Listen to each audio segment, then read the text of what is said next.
But why do you, O people, not hold true to your religion? Abu al-Fadl al-Abbas holds the alam in the other hand. Why? Because he knows that Hussein alayhi salam watches on from the camp, and Zainab alayhi salam watches on from the camp, waiting for the alam, knowing that the alam being up means Abu al-Fadl is still alive, and the back of Hussein has not yet been broken. But they strike the other arm of Abu al-Fadl al-Abbas, and the alam is tied to his chest. Imam al-Hussein writes out to his brother, hearing him shout, Ya Akha. Imam al-Hussein writes out to his noble brother, his companion, his alamdar, the safety and the closest friend he has in Karbala. He says, Al-an ankasara dhahri wa khallat hilati wa shamuta bil-adwi. Imam alayhi salam sees Abu al-Fadl al-Abbas on the grounds of Karbala. He says, now my back has been broken and my plans have been scattered and they are few, and the enemy can open his mouth against me. Abu Abdullah, until Abbas alayhi salam was alive, no one could speak a word against him. For any time that they came forward, Hazrat Abbas alayhi salam would ride out with his alam and fight them back. But now Imam Hussein alayhi salam is truly madloom. He is truly alone on the plains of Karbala. There is only the sun and Hussein and desert and the enemies which have surrounded him. But Imam Hussein alayhi salam says, Ya Akhi, Ya Abbas, Ya Abu al-Fadl, what do you want from me in these final moments? What can I give you? Abbas alayhi salam says, Ya Sayyidi, Ya Abu Abdullah, the only thing that I want from you is that you do not take me back to the tents. Do not take me back to Khaymaga. Abbas alayhi salam had seen all of the bodies which had piled up around the tents of Abu Abdullah, the bodies of Ali and Al-Akbar, the bodies of the companions of Burair. But Abbas alayhi salam says, do not return my body there. Imam alayhi salam says, why? Chira ay brother. He says, Sakina awaits my bringing water, and I cannot go back to Sakina, and I cannot allow her to see my body or the body of her uncle, the body of the Saqiya Haram, without bringing water. Abbas bin Hussein jawab to brother, Bisakina wa'daya abdadam. How can I return without fulfilling the wa'ada, the promise of water? Abu Abdullah has to leave the body of his brother, of his closest companion after Hassan alayhi salam, on Karbala, on the plains of Karbala under the sun. Now Abu Abdullah goes back to the tents. Now truly and well he is alone. There is nobody with him. There is only women and children and the sick. For example, Imam Sajjad alayhi salam. Imam Hussein alayhi salam gets himself ready. The noble body of the Imam. Imagine he's putting on his armor, his turban. He has a cloak from Rasulullah sallallahu alayhi wa alayhi, and he has a sword from Amir al-Mu'mineen alayhi salam. And so he wears this armor and he prepares himself to go against the enemy and give the ultimate sacrifice. Zainab alayhi salam is crying out for the death of Abbas and for the death of Qasim and for the death of Ali and Al-Akbar. But now she knows that the time has come for the death of Hussein alayhi salam. Imam calls out to these people one final time, once he has become ready for battle. He says, Hal min nasirin yansuru ahl bayti Rasulullah. But this time nobody responds to the call. Remember we said yesterday that we respond to the labbaik of Abu Abdullah. But when Imam Hussein is standing on the plains of Karbala, thirsty and tired, seeing all of the bodies of his companions in front of him, and he calls out to them, O people, is there nobody amongst you to grant safety and help to the family of Rasulullah? Nobody responds to Imam Hussein alayhi salam. The Imam alayhi salam gets ready to go, but he remembers that there is one final small soldier left in the camp of Ali Muhammad. Who? Ali and al-Asqar. Imam alayhi salam gets Ali and al-Asqar to read the maqatil. Now burns the heart of the believer. Why? They say that Imam alayhi salam takes Ali and al-Asqar, his infant son, out to the fields of Karbala. They say that Imam alayhi salam says to them, if I have wronged you, then what has this young boy done to have wronged you? Imagine my mother's, my father's, one of your sons being in this position, giving the life of your son in this way. Imam Hussein alayhi salam holds up the body of Ali and al-Asqar, but Hurmala al-La'in, he sees that the people start to talk amongst themselves. They say to Hurmala, finish this conversation. Hurmala al-La'in shoots an arrow towards the body of Ali and al-Asqar. They say, or the narrations say, that one of the heads of the arrow pierced the small neck of Ali and al-Asqar. The other heads of the arrow pierced the blessed head of Ali and al-Asqar. They say that when Imam Hussein alayhi salam brought back the small body of Ali and al-Asqar, they say that Zainab alayhi salam is narrated to have said that when I looked at Ali and I saw that all of the veins in his neck had been cut, and the only thing holding the head of this baby onto the body was the arrow which had killed him. The narration states Imam Hussein alayhi salam buries his son.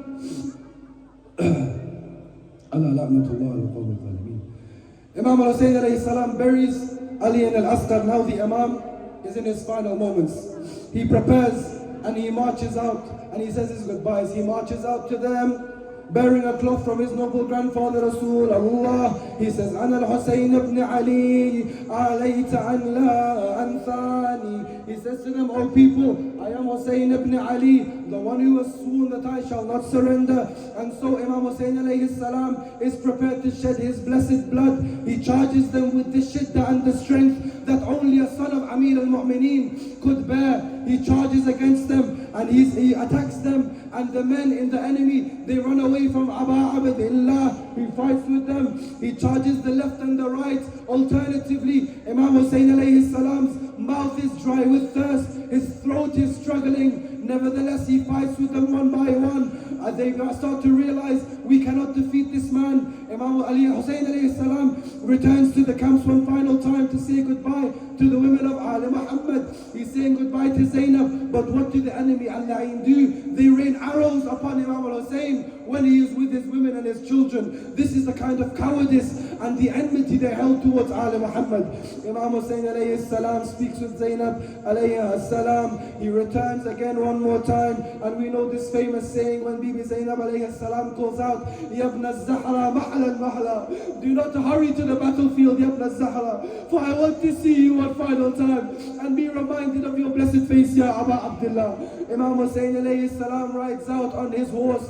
They say that there were already arrows in the body of Imam al-Hussein alayhi salam, but as he was riding out this final time, they say that an arrow pierced the skull of Aba Abdullah, and an arrow was lodged into the throat of Aba Abdullah. Nevertheless, he carries on marching towards them, charging like a lion towards the enemies of Ali Muhammad.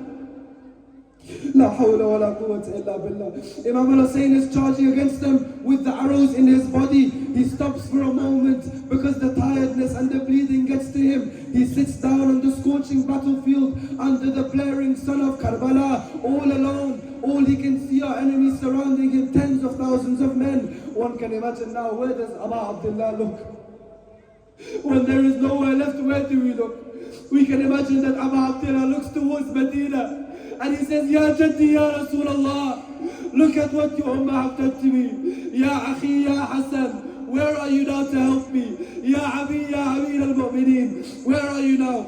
Imam al-Hussein, his blessed face is on the ground. He is sitting on the grounds of Karbala, sweating and bleeding. فداي الرشب برخولة يا أبا عبد الله, فداي السورة برخولة يا أبا عبد الله. The sons, one of the sons of Imam Hassan, it's narrated that when they see Imam Hussein alayhi salam is surrounded by these enemies, this young boy comes out, the final martyr of Karbala before Abu Abdullah. This young boy goes out and he swears, or he says to them, oh people, what are you doing to my uncle? And one of these la'een, they strike this young boy and they kill him in front of Abu Abdullah. Abu Abdullah now is on the floor. They say that the body of Abu Abdullah was so fragrant and smelled so blessed, just like his grandfather Rasulullah. But what do these people do? The narration state that Shibn Abdul Joshan, he sees the Imam on the floor and he sees that all these people are scared to finish the Imam's life.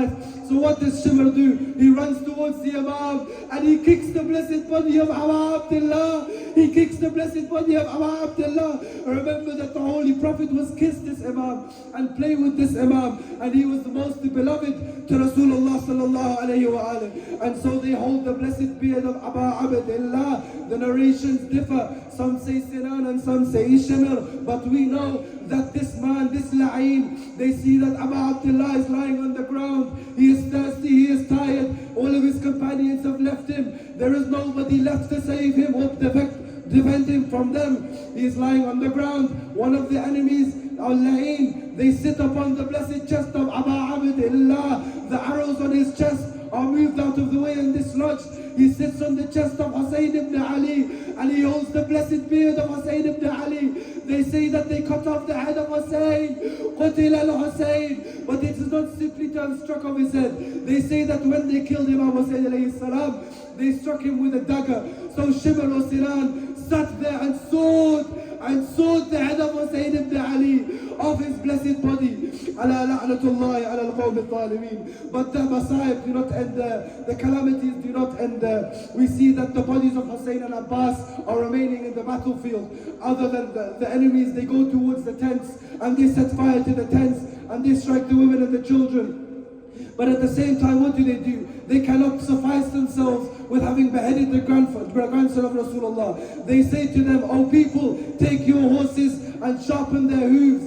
And they ride atop and trample the blessed body of Abu Abdullah. And so we hit our chests in remembrance that the hooves of the horses trampled the body of Abu Abdullah. The hooves of the horses trampled the bodies of Abu Abbas alayhi salam. And they trampled these people. Wa Husayna. Wa Husayna. Everybody together. Wa Husayna. Wa Husayna. Wa Husayna. Inna lillahi wa inna ilayhi raji'un. Wa sayalamu alladhina zalamu ayya munqalibin yanqalibun. Ya Allah, Ya Rahman, we ask you to bless us with ziyarah of Imam Hussein alayhi salam, and to bless us with ziyarah of your holy Kaaba, and to bless us with the shafa'ah of the Ahlul Bayt alayhi salam, of the grandfather Rasulullah sallallahu alayhi wa and the grandson Abu Abdullah alayhi salam, and to grant us the sincerity and the closeness to the Ahlul Bayt alayhi salam that the companions of Abu Abdullah did. Ya Allah, we ask you by our proximity and by the help and the shafa'ah and the tawassul of the Ahlul Bayt alayhi salam to forgive us our sins. For we are sinful people and we wrong ourselves daily. But our only hope is that by loving the Ahlul Bayt alayhimus salam, that a shed of your mercy or an inkling of your mercy, Ya Allah, will be shed upon us. And that our sins will be forgiven. And that we will join the Ahlul Bayt alayhimus salam in Jannah, inshaAllah. Wassalawat ala Sayyidina Muhammad wa ali Muhammad.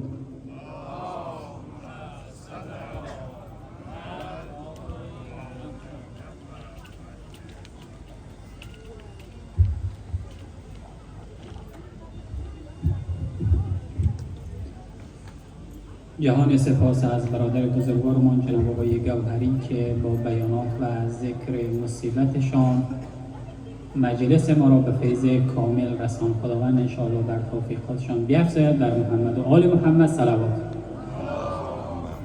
صل علی